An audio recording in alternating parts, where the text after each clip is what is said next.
It's fascinating. We're going to let you go, but we do ask 2 questions of everybody who comes on the podcast. One is about a favorite piece of tech or a favorite piece of equipment that you feel you can't live or operate without. So for this record, I would have to say the analog Heat. It's a head distortion overdrive box made by Electron that I use on all my drums. Interesting. And what does it do? It just sounds amazing. It's like, I guess it's like a overdrive, distortion, saturation kind of thing, you know, but it adds a sort of harsh, a really beautiful kind of grit and edge to it. It's I put it on just, I don't know, the thing sounds, I've been thinking about buying another one just because it sounds so good. So that's a big piece of gear, you know, outboard gear. I really don't mess around with a lot of outboard gear.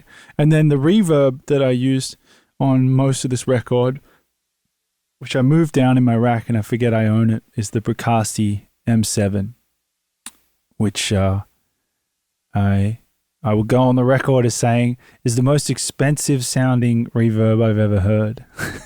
The first time I ever heard it was at Bunker Studios, and I was like, what is that?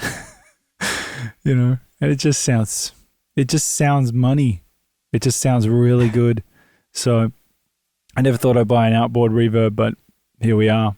Excellent. And the other question we always ask people is about advice that you've been given, that you kind of have always leaned on, or maybe advice that you've gained that you would pass on to people. And it's funny, having this conversation that we've had today, I feel that we've had lots of advice already, because it seems that your approach to songwriting is quite analytical, and you've been, you know, weighing how you create songs and how other people create songs over time, you know, and you know, been kind of watching your own evolution of that. But in terms of other things, you know, as an artist, you know, have you had advice that you've kind of held fast? Yeah. Well, there's two bits of advice that I usually give anyone that's trying to make stuff, whether they're trying to do it as a job or not. One was a piece of advice that actually my dad gave me. May he rest in peace. And I didn't want to hear it because I was like, "Shut up, old man. I'm going to be a musician. What do you know?" And he was right. And I suppose he planted the seed, so I heard it years later. But it's he had his own way of making a point. But he's like, "Look, Nick, you just got to make plenty of music, you know, lots of music." He goes, "Look at," he loved Van Morrison, you know. He's like, "Look at Van, mate. He's done bloody hundreds of records, you know." And but he was right. Is if you do look at just about any great artist, there are exceptions. We have these exceptions like, you know, Sade or D'Angelo or whatever who don't put much out at all, and that's fine, and it works for them. But as a rule, you look at anyone, Bowie, any of these greats, they just kept putting stuff out, and they weren't trying to stress about everything being the best thing they've ever done. And I often think that being a musician or an artist the job is not making the best art that you can make. That's not what the job is. The job is sharing your journey to trying to make the best art that you can make. And that is such an important distinction, because I remember talking to this guy years ago who had been an amazing trumpet player, and he got like a scholarship. And I was like, why'd you stop playing? He'd stopped playing trumpet. And he said, "Oh, I realized that I could never be as good as I wanted to be. So I stopped playing."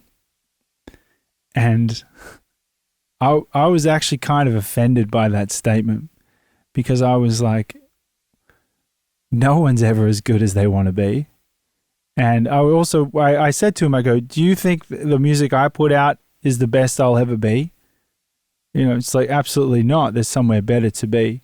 So my advice is just to put out what you've got. You're going to get criticized no matter what. I can tell people that. The best shit I've done, actually, ironically, the best shit you do gets the most criticism. You know, when you're kind of just hanging out in the shadows doing weird, cool indie shit, everyone leaves you alone because no one fucking cares except you and your friends, you know. But when you actually start dealing with the human condition and the human heart and reaching people, you know, where it matters, which is in the heart and the spirit, that rattles some people's cages, you know, and they show up and just start going for it. So if we take that as a fact, well, then if criticism is inevitable and is actually a kind of sign of good work, then you oughtn't need to worry about whether or not what you're going to put out is going to bring criticism or not, because it's inevitable.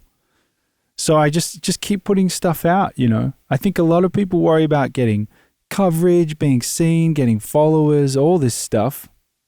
It's just music. You write one good song and it'll get shared.